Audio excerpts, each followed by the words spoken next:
The gospel that we heard is another parable. What is a parable? Allow me to give a simple definition of what a parable is. Parables are earthly stories that tell of heavenly realities.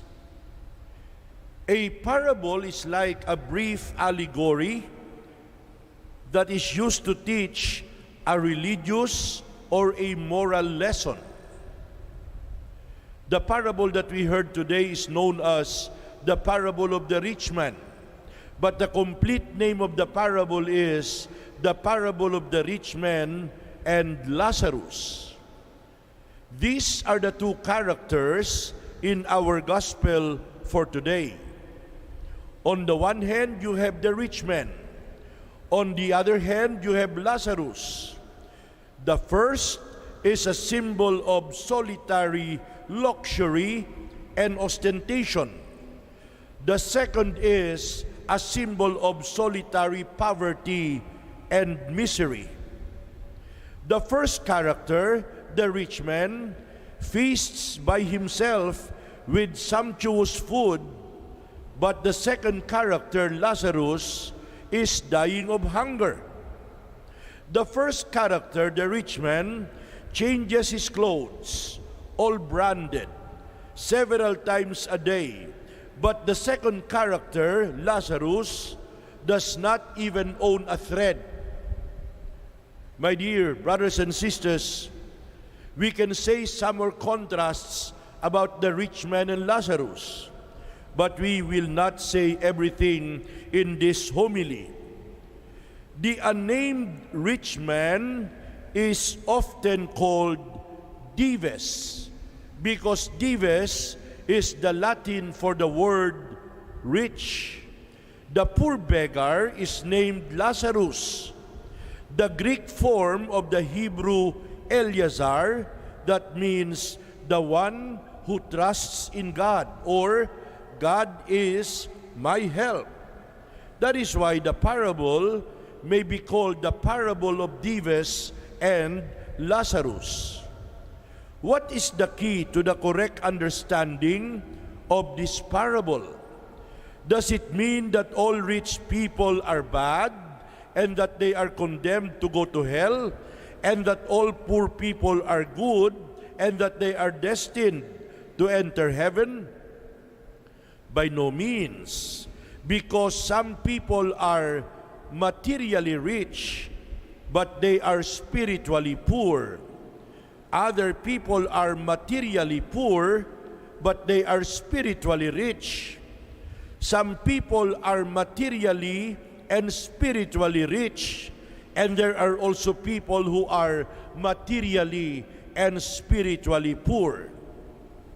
How then should we understand the parable? What is the key to its correct meaning?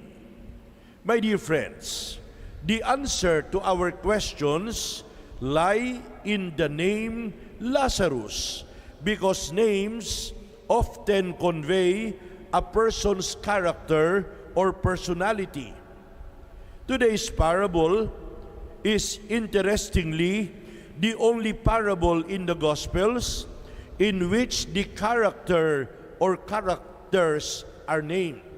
And so the name must be significant for interpreting the lesson of the parable. Lazarus is not just a poor man, but a poor man who believes and trusts in God. A person may be rich, but feels he is a Lazarus, and then heaven can be his.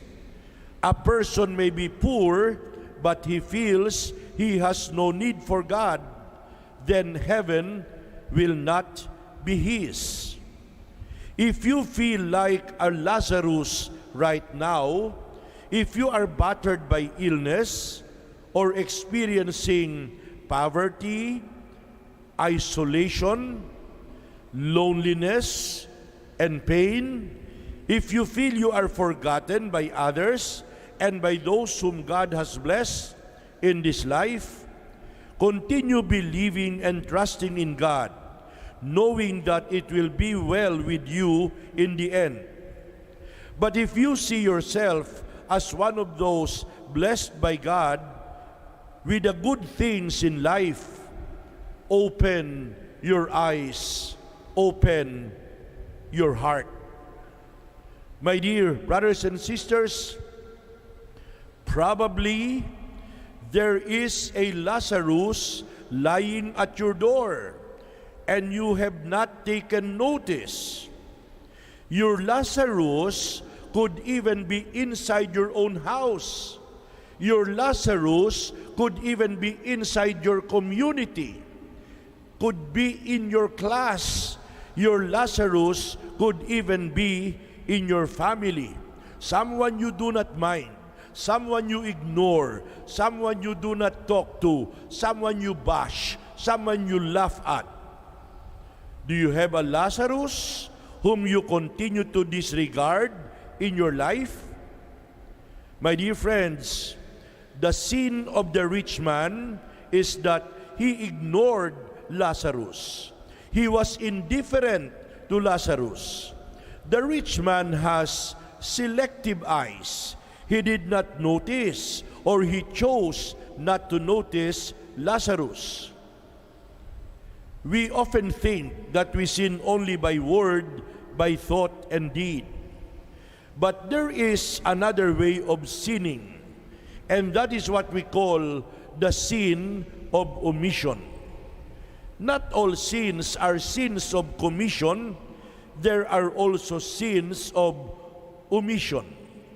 I do not know if you notice that when we say, I confess at the beginning of the Mass, this is what we say. These are the exact words that we say.